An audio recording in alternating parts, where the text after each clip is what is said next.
বন্ধুরা, চলে এসেছি নায়াগ্রা অন দ্য লেক শহরে এবং এসেছি আসলে নাটক দেখতে। আপনারা দেখতে পাচ্ছেন আমরা এই যে এখানে লেখা রয়েছে শ ফেস্টিভ্যাল 60, মানে সেই বিখ্যাত নাট্যকার, ব্রিটিশ নাট্যকার জর্জ বার্নার্ড শ, যাদের নাটক আপনারা পড়েছেন, man and Superman, arms and the man, সেই সব নাটকের লেখক জর্জ বার্নার্ড শর স্মৃতিতে এই যে উৎসব হয়, নাটকের উৎসব হয় এই শহরে প্রতি বছর, সেটি আজকে আমরা দেখতে এসেছি। তবে কেন আজকের দিনে আসলাম সেই প্রসঙ্গটি সবার শেষে বলছি। তার আগে জর্জ বার্নার্ড শ ফেস্টিভ্যাল নিয়ে অল্প অল্প করে আমরা একটুখানি কথা শুনতে থাকি এবং বলতে থাকি এবং আপনাদেরকে দেখাতে থাকি। এটা হচ্ছে মূল ভবন, আপনারা দেখতে পাচ্ছেন। মূল ভবনটা যদি আমরা দেখি তাহলে সেটি এরকম অনেকটা। এই জর্জ বার্নার্ড শ ফেস্টিভ্যাল, এই যে থিয়েটার ফেস্টিভ্যাল, এটি আসলে শুরু হয়েছিল 1962 সালে। এটি হচ্ছে এন্ট্রান্স এবং এটি হচ্ছে এর মূল এলাকাটা এরকম। এটি হচ্ছে মূল ভবন আমি যেটা দেখাচ্ছি। এর ভেতরে নাটক করার একটি জায়গা রয়েছে। বিশাল ভবনে নাটক হয়ে থাকে এবং যার ক্যাপাসিটি প্রায় 800-র বেশি। এটি আমরা জানি, ক্যাপাসিটি 800-র বেশি।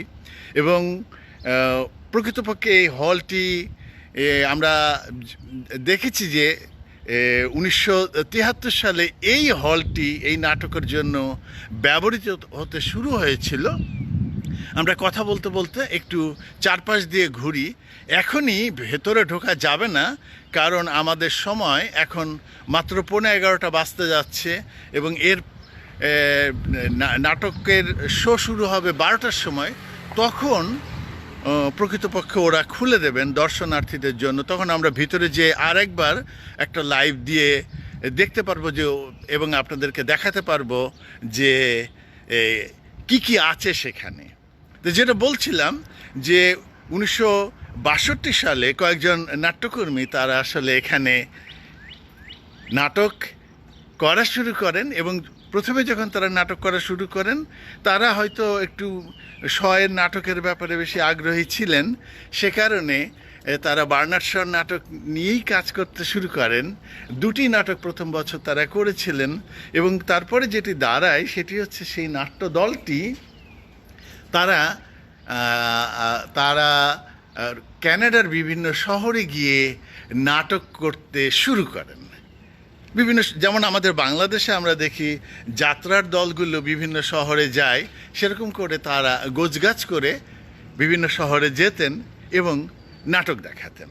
কিন্তু একটা পর্যায়ে সেই জিনিসটি একটু কেন্দ্রীভূত হয়ে যায় এবং কেন্দ্রীভূত হয়ে সেটি দাঁড়ায় এরকম যে এখানেই প্রতি বছর অনেকগুলো নাটকের দল সারা বছর ধরে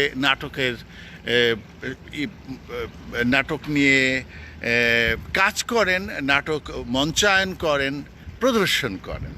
এবং 1973 সালে যেই কথাটি বলছিলাম সেটি এই কারণে যে 1973 সালে যখন এই ভবনটি নির্মাণ হলো নাটকের জন্য, আপনারা জানেন যে ক্যানাডার তো মানে যিনি রাষ্ট্রপ্রধান তিনি হচ্ছেন কুইন এলিজাবেথ দ্য সেকেন্ড, এবং কুইন এলিজাবেথ দ্য সেকেন্ড কিন্তু 1973 সালে সেই উদ্বোধনী অনুষ্ঠানে ছিলেন। আমি গুগল করে একটা মজার জিনিস জেনেছি, 73 সালের সেই আয়োজনে আরও যারা ছিলেন তাদের ভেতরে উল্লেখযোগ্য মানুষ হচ্ছেন আমাদের ভারতের তৎকালীন প্রধানমন্ত্রী ইন্দিরা গান্ধী এবং সে সময়ের ক্যানাডার প্রধানমন্ত্রী, আমাদের বর্তমান প্রধানমন্ত্রী যে জাস্টিন ট্রুডো, তার বাবা পিয়েরে ট্রুডো, তিনিও কিন্তু সেই সেবারের নাট্য উৎসবে উপস্থিত ছিলেন। আমরা একটু চারপাশ দিয়ে ঘুরে ঘুরে দেখছি এবং বোঝার চেষ্টা করছি যে এই এলাকাটা, এটা হচ্ছে মূল থিয়েটার হল। এই মূল থিয়েটার হলটা কেমন দেখতে, চারপাশকে তারা কেমন করে সাজিয়েছেন আপনারা দেখতে পাচ্ছেন যে মেলা রকমের ব্যবস্থা তাদের রয়েছে, যেমনটা একটা বড় নাটকের জায়গায় থাকে। একটা আমরা এই যে এই সামনে দেখতে পাচ্ছি যে একটা উন্মুক্ত জায়গা রয়েছে এই জায়গাটায়, সেখানে এরকম করে চেয়ার সাজানো রয়েছে। আমরা ধারণা করতে পারি যে সেখানেও কোনো কোনো নাটক তারা মঞ্চায়ন করে থাকেন।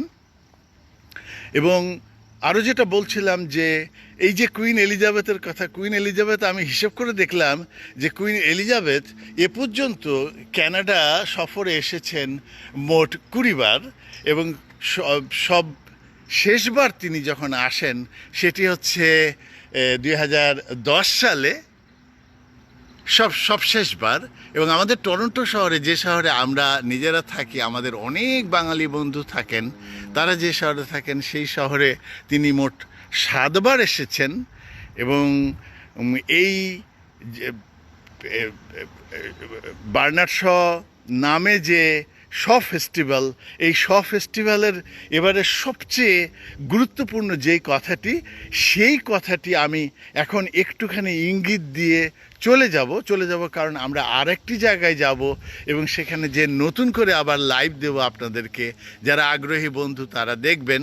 সেটি হচ্ছে এই যে এই বছরে প্রথমবারের মতো এই শ ফেস্টিভ্যালে মঞ্চায়িত হবে আমাদের ভারতের কবি লেখক, আমাদের বাংলার কবি লেখক, আমাদের আনন্দ, আমাদের গর্ব, আমাদের রবীন্দ্রনাথের চিত্রাঙ্গদা আজ এখানে মঞ্চস্থ হতে যাচ্ছে। আজকেই প্রথম শো, এবং সেই শো দেখার জন্য আজ আমি আমার এক বন্ধুকে নিয়ে এই শ ফেস্টিভ্যালে নায়াগ্রা অন দ্য লেকে এসে উপস্থিত হয়েছি। যে বন্ধুরা এই বিষয়ে আগ্রহী তাদেরকে অনুরোধ করব কিছুক্ষণ পরে তারা অনুগ্রহ করে আবার লাইভ দেখবেন। আমরা তখন চিত্রাঙ্গদা নিয়ে এবং চিত্রাঙ্গদার আজকের ইংরেজি মঞ্চায়ন নিয়ে কথা বলবো। ততক্ষণ আপনারা সবাই ভালো থাকবেন।